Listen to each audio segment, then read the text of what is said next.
Bonjour, bienvenue dans cet épisode, dans ce nouvel épisode de l'autre potentiel, J'ose ma différence, la chaîne pour et par les autres potentiels où chaque histoire nous révèle que nous sommes tous, à notre manière, incroyablement capables et profondément connectés. Je suis Marc Brueggelmans, coach professionnel et maître praticien en PNL au service de tous les autres potentiels qui veulent faire une différence dans ce monde. Et je veux sincèrement vous remercier pour votre accueil de ce podcast. Vous êtes en effet de plus en plus nombreux à me suivre sur toutes les plateformes, même sur YouTube, et cela me réchauffe vraiment le cœur. Donc merci, merci, merci.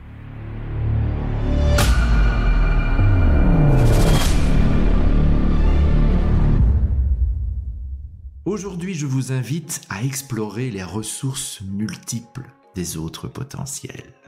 Vos ressources multiples. Et bien sûr, je ne peux m'empêcher de vous parler de ma découverte de la théorie des intelligences multiples au tout début de ma carrière de coach. Pour moi, un véritable coup de cœur et une révélation qui a transformé ma vision de l'intelligence.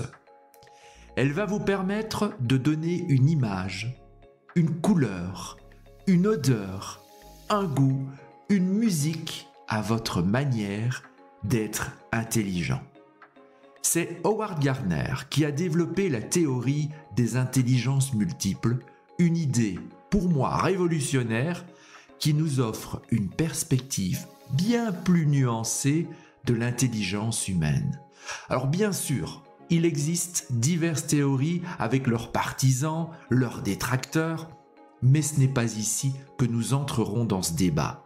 Ce qui m'importe, c'est de vous présenter une vision élargie de l'intelligence et de vos ressources. Ne me demandez pas si je suis intelligent, demandez-moi comment je suis intelligent. Imaginez un instant une palette de couleurs, chacune représentant une forme différente d'intelligence, et Gardner en identifie 8. L'intelligence intrapersonnelle, c'est être intelligent avec soi, avoir cette intelligence de réflexion sur qui vous êtes vraiment. L'intelligence interpersonnelle, c'est être intelligent avec les autres, avoir cette intelligence qui vous met en lien avec les autres. L'intelligence visuospatiale, c'est être intelligent avec les images, avec l'espace, avoir cette intelligence que je qualifierais d'artistique qui vous permet de visualiser des images et d'avoir une bonne gestion de l'espace.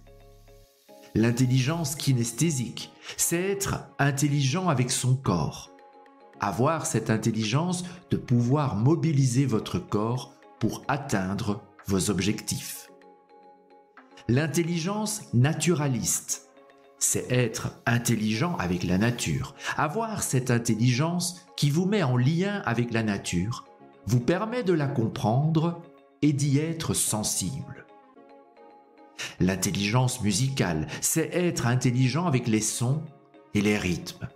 Avoir cette intelligence qui vous permet d'être sensible à la musique et de comprendre les rythmes. L'intelligence logico-mathématique, c'est être intelligent avec les chiffres, la logique et la stratégie. Avoir cette intelligence qui vous permet de comprendre en profondeur le pourquoi des choses. Et enfin, l'intelligence verbale linguistique, c'est être intelligent avec les mots. Avoir cette intelligence qui vous permet de choisir les bons mots avec nuance. Ces 8 intelligences résident en chacun de nous, que ce soit l'intelligence logico-mathématique, verbale linguistique, musicale, kinesthésique, intrapersonnelle, interpersonnelle, naturaliste ou visuospatiale, vous possédez tous ces capacités à divers degrés. Ces intelligences ne fonctionnent pas de manière isolée. elles interagissent constamment. Par exemple, résoudre un problème complexe peut faire appel à la fois à l'intelligence logico-mathématique et à l'intelligence visuospatiale. Il est essentiel de comprendre que vous pouvez développer chacune de ces intelligences tout au long de votre vie. Contrairement à une vision statique de l'intelligence, la théorie de Gardner nous montre que vous avez la capacité d'apprendre et de grandir dans chaque domaine, peu importe votre âge. Aucune intelligence n'est meilleure ou moins bonne qu'une autre. Elles sont toutes précieuses et complémentaires. Chaque intelligence apporte sa propre richesse et son propre potentiel. Il est donc crucial de valoriser et de cultiver chacune d'elles, plutôt que de privilégier uniquement celles traditionnellement mises en avant par notre système éducatif. Il existe de multiples façons d'utiliser chacune des intelligences. Par exemple, l'intelligence musicale peut s'exprimer à travers la composition, l'interprétation ou l'appréciation de la musique. L'intelligence kinesthésique peut se manifester par la danse, le sport ou toute autre activité nécessitant une coordination physique. L'intelligence intrapersonnelle se développe à travers l'introspection et la compréhension de soi, tandis que l'intelligence interpersonnelle se renforce par des interactions sociales et la compréhension des autres. En reconnaissant et en développant ces 8 intelligences, vous pouvez non seulement atteindre un épanouissement personnel plus complet, mais aussi enrichir vos interactions avec le monde qui vous entoure. L'intelligence humaine est diverse et dynamique et chaque individu a le potentiel d'exceller dans plusieurs domaines en même temps. Cultivez cette diversité pour un avenir plus riche et plus équilibré. Sur le blog de mon site www.coachingetdécouverte.be, vous trouverez un petit quiz pour chacune de ces intelligences qui vous permettra de comprendre encore plus leur potentiel énorme. Nous l'avons vu, chaque être humain a ses 8 intelligences en lui. Seulement, en fonction de votre éducation, de votre travail, des personnes que vous fréquentez, de vos lectures, de vos hobbies, de vos passions, vous en développez certaines beaucoup plus, ce sont les intelligences dominantes, et vous en développez certaines beaucoup moins, ce sont vos intelligences dormantes. Je constate souvent qu'en tant qu'autre potentiel, nous avons beaucoup plus de dominantes que la moyenne. Certainement encore un coup de vos hyperstimulabilités qui vous permettent de vous développer plus en profondeur. Et cela me fait penser à l'histoire qu'un jeune m'a racontée lors d'une séance de coaching. Lors du cours de français, sa professeure a fait passer aux élèves un test sur les intelligences multiples. Quand elle a vu son résultat, elle lui a demandé de recommencer sérieusement car il était impossible qu'il ait plus de 2 intelligences dominantes. C'est donc avec un certain stress qu'il a préparé le test que je lui avais donné et avec un certain soulagement qu'il m'a entendu lui dire que cette professeure ignorait sans doute qu'il était un autre potentiel et que je voyais en lui bien plus que 2 intelligences dominantes. Pour être clair avec vous, il n'existe aucun test validé par Howard Gardner qui préfère nous pousser à nous observer et à faire nos propres conclusions. Revenons maintenant quelques instants sur l'intelligence intrapersonnelle, que les autres potentiels, encore plus que les autres, ont intérêt à développer puisqu'elle permet l'acceptation de la belle personne que vous êtes. L'intelligence intrapersonnelle, c'est la capacité à se comprendre soi-même, à être en accord avec ses émotions, motivations et objectifs personnels. Cette intelligence se caractérise par la capacité à utiliser vos ressources et à reconnaître vos faiblesses, tout en vous remettant régulièrement en question. Les personnes dotées d'une intelligence intrapersonnelle développée se posent des questions profondes et sont capables de s'auto-évaluer de manière honnête et constructive. Elles tirent profit de leurs expériences passées et sont conscientes de leurs émotions et de leurs ressentis. Cette conscience de soi leur permet d'être en paix avec qui elles sont et ce qu'elles représentent. Ces personnes apprécient les moments de solitude et aiment être dans leur bulle, ce qui leur permet de réfléchir facilement seuls. Lorsqu'ils ne vont pas bien, d'ailleurs, ils préfèrent s'isoler pour se recentrer. Si vous êtes concerné, vous avez la capacité à vous discipliner et à vous motiver spontanément. C'est un atout majeur pour votre développement personnel. Développer l'intelligence intrapersonnelle permet de vous remettre en question et de réagir beaucoup plus rapidement sur tout ce qui est sous votre contrôle. Connaître vos forces et vos faiblesses est un facteur clé de votre réussite, car cela permet de maximiser vos potentiels et de travailler sur vos points d'amélioration. Enfin, cette intelligence intrapersonnelle est la passerelle vers les autres formes d'intelligence.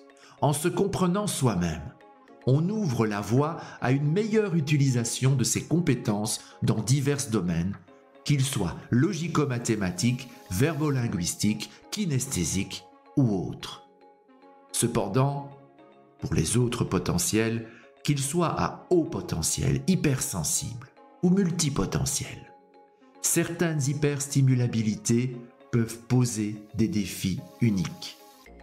Alors voyons ensemble quels sont ces pièges et comment ils peuvent entraver le développement de cette forme d'intelligence. La suranalyse.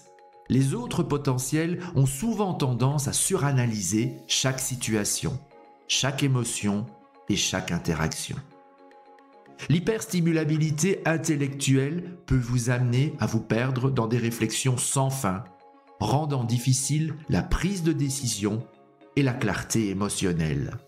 Vous pouvez vous retrouver paralysé par l'analyse, incapable d'agir ou de tirer des conclusions claires. Alors, pratiquer la méditation ou la pleine conscience peut vous aider à calmer votre esprit et à éviter de vous perdre dans des réflexions sans fin. Fixez-vous des limites de temps pour la réflexion et passez à l'action. Autant que possible, cela pourra vraiment vous être bénéfique. Deuxièmement, une sensibilité émotionnelle, via votre hypersensibilité émotionnelle, peut rendre les émotions écrasantes et difficiles à gérer. Cela peut vous conduire à des réactions émotionnelles intenses et à une difficulté à maintenir une perspective équilibrée, rendant la réflexion intrapersonnelle plus chaotique et confuse. Apprendre des techniques de régulation émotionnelle comme la respiration profonde ou entrer en cohérence cardiaque peut vous aider à gérer les émotions intenses. Il est également utile de créer un espace sûr pour exprimer vos émotions, que ce soit par l'écriture, l'art ou en parlant à un ami de confiance, par exemple. Troisièmement, le désir de perfection peut pousser à l'autocritique excessive. Chaque erreur ou faiblesse est scrutée et jugée sévèrement, ce qui inhibe l'auto-acceptation et rend difficile le fait de tirer des leçons des expériences passées. Le perfectionnisme met l'accent sur les échecs plutôt que sur les apprentissages, freinant ainsi votre croissance personnelle. Adopter une approche de croissance personnelle en se concentrant sur vos progrès plutôt que sur votre perfection peut aider. Fixez-vous des objectifs réalistes et célébrez vos petites victoires pour réduire la pression du perfectionnisme. Quatrièmement, allons voir à côté de la procrastination. La tendance à reporter des tâches ou des réflexions importantes en raison d'un sentiment d'être submergé ou d'une peur de l'échec est un autre piège. La procrastination empêche de prendre des mesures concrètes pour améliorer et développer votre intelligence intrapersonnelle, laissant vos problèmes non résolus et vos objectifs non atteints. Utilisez des techniques de gestion du temps, comme la méthode Pomodoro où l'on travaille par intervalle de 25 minutes, peut aider à surmonter la procrastination. Décomposer les tâches en petites étapes rend également les objectifs plus gérables. Bien que l'introspection soit bénéfique, un isolement excessif peut aussi limiter les perspectives extérieures et les feedbacks nécessaires à une auto-évaluation équilibrée. Cela peut mener à des distorsions de la réalité et à une vision unilatérale de soi-même, empêchant une compréhension complète et nuancée. Établir un équilibre entre le temps passé seul et les interactions sociales est crucial. Planifiez régulièrement des activités sociales ou rejoignez des groupes de soutien pour apporter des perspectives extérieures et des feedbacks nécessaires. Sixième piège dans lequel, en tant qu'autre potentiel, vous pouvez tomber, c'est l'autocritique sévère. La tendance à se juger durement pour ne pas atteindre des standards élevés ou pour des échecs perçus peut miner votre propre estime de vous-même. Une autocritique sévère rend difficile l'acceptation de vos propres faiblesses et erreurs, cruciales pour le développement de l'intelligence intrapersonnelle. Pratiquer l'autocompassion et se parler de manière bienveillante peut réduire l'autocritique. Tenez par exemple un journal de gratitude où vous notez les aspects positifs de vous-même et les réussites quotidiennes pour transformer et renforcer votre estime de vous-même. Et du côté de l'hyperstimulabilité sensorielle, il y a également un piège. Une réceptivité élevée aux stimuli sensoriels peut entraîner une surcharge sensorielle, rendant difficile le traitement et la compréhension des émotions et des pensées. Votre surcharge sensorielle peut perturber la clarté mentale et émotionnelle nécessaire pour une réflexion introspective efficace. Alors, créez-vous un environnement calme et ordonné. Cela peut réduire la surcharge sensorielle. Prenez des pauses régulières pour vous déconnecter des stimuli intenses. Et puis pratiquez des activités apaisantes comme la lecture ou la marche en nature pour vous aider à retrouver de la clarté mentale. Et enfin, votre hyperstimulabilité émotionnelle peut vous engager vers une empathie excessive.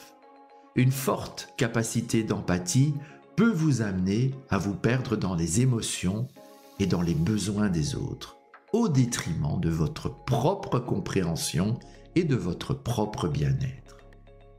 Cela peut détourner l'attention nécessaire pour vous concentrer sur vos propres émotions et besoins, freinant ainsi votre développement intrapersonnel. Alors, apprenez à fixer des limites émotionnelles, à dire non va pouvoir vous protéger de l'épuisement émotionnel. Prenez du temps pour vous, pratiquez des activités de ressourcement personnel et cela va vous permettre de vous recentrer sur vos propres besoins et sur vos propres émotions. Vous l'aurez sans doute compris, à travers ces différents pièges, l'intelligence intrapersonnelle et l'intelligence interpersonnelle ne sont pas opposées. Elles sont fondamentalement complémentaires. Seul un équilibre entre ces deux intelligences vous permettra de développer beaucoup mieux chacune d'entre elles. En prenant conscience de ces pièges, en tant qu'autre potentiel, vous pouvez mieux naviguer à travers les défis liés à vos hyperstimulabilités et trouver des stratégies pour développer votre intelligence intrapersonnelle de manière équilibrée et constructive. En surmontant ces obstacles, vous pourrez vraiment maximiser votre potentiel et vous épanouir pleinement. Je ne peux pas parler de la théorie des intelligences multiples dans un podcast consacré aux autres potentiels sans vous parler de la 9e intelligence. Howard Gardner a effectivement proposé une 9e intelligence qu'il appelle l'intelligence existentielle. Cette intelligence est souvent décrite comme la capacité à se questionner sur les grandes questions de la vie, telles que le sens de l'existence, la nature de la réalité et les mystères de la mort. Est-ce que cela vous parle ? Elle implique une réflexion profonde sur les aspects philosophiques et spirituels de la vie. Cette intelligence se manifeste par une capacité à réfléchir sur des questions fondamentales concernant l'existence humaine. Les personnes dotées de cette intelligence ont tendance à s'interroger sur des sujets comme le but de la vie, la nature de la réalité et les valeurs morales. Elles sont souvent attirées par la philosophie, la théologie ou encore la méditation spirituelle. Les autres potentiels, grâce à leurs hyperstimulabilités, partagent cette intelligence existentielle. Votre capacité à penser de manière critique et à analyser des concepts abstraits vous conduit naturellement à vous interroger sur des questions existentielles.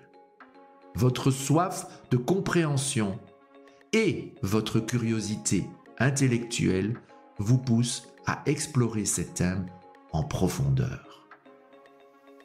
Vous pouvez ressentir les questions existentielles de manière particulièrement intense. Votre sensibilité accrue aux émotions et aux expériences humaines vous pousse à chercher des réponses aux grandes questions de la vie, souvent en quête de sens et de connexion spirituelle. En tant que multipotentiel, avec vos nombreux intérêts et compétences, vous pouvez trouver dans l'intelligence existentielle une manière de relier vos diverses passions. Votre capacité à voir les connexions entre différents domaines de connaissances vous aide à explorer les questions existentielles sous de multiples angles. Prenons l'exemple d'Alex, passionné par la science, la philosophie et l'art. Grâce à son hyperstimulabilité intellectuelle, Alex explore des sujets aussi variés que la physique quantique, l'éthique et l'expression artistique. Sa sensibilité émotionnelle l'amène à chercher un sens profond dans ses expériences personnelles et professionnelles. Développant son intelligence existentielle, Alex trouve des moyens de relier ses intérêts divers, cherchant à comprendre non seulement comment le monde fonctionne, mais aussi pourquoi il fonctionne de cette manière et quel est son propre rôle dans cet univers. En développant votre intelligence existentielle en tant qu'autre potentiel, vous pouvez enrichir votre compréhension du monde et de votre place dans celui-ci, trouvant un sens plus profond et une connexion plus significative avec vous-même et les autres. La théorie des intelligences multiples nous rappelle donc que nous sommes en fin de compte tous 9 fois intelligents. Notre éducation, nos expériences et notre environnement nourrissent certaines intelligences plus que d'autres. Et il est possible de développer chacune d'elles tout au long de votre vie. Les neurosciences confirment cette plasticité cérébrale, nous offrant la capacité de nous adapter et d'évoluer constamment. Je le rappelle, il n'existe aucun test scientifique pour évaluer ces intelligences de manière exhaustive, ce qui est complètement cohérent avec la philosophie d'Howard Gardner. L'intelligence ne se mesure pas uniquement par des tests verbaux ou logiques. C'est à chacun de nous d'explorer nos passions, nos compétences et de découvrir ce qui nous rend uniques. En conclusion, je vous invite à vous observer, à prendre du recul et à explorer votre propre univers. L'intelligence est bien plus riche et diversifiée que ce que les tests traditionnels peuvent révéler. Vous êtes le seul, vous êtes la seule à pouvoir évaluer votre propre potentiel. Merci de m'avoir rejoint pour cet épisode. Restez curieux, continuez à explorer vos multiples intelligences et moi je vous dis à très vite pour un nouveau voyage au cœur de vos ressources, au cœur des ressources des autres potentiels. La magie est en vous, déclenchez-la pour oser votre différence dans notre monde.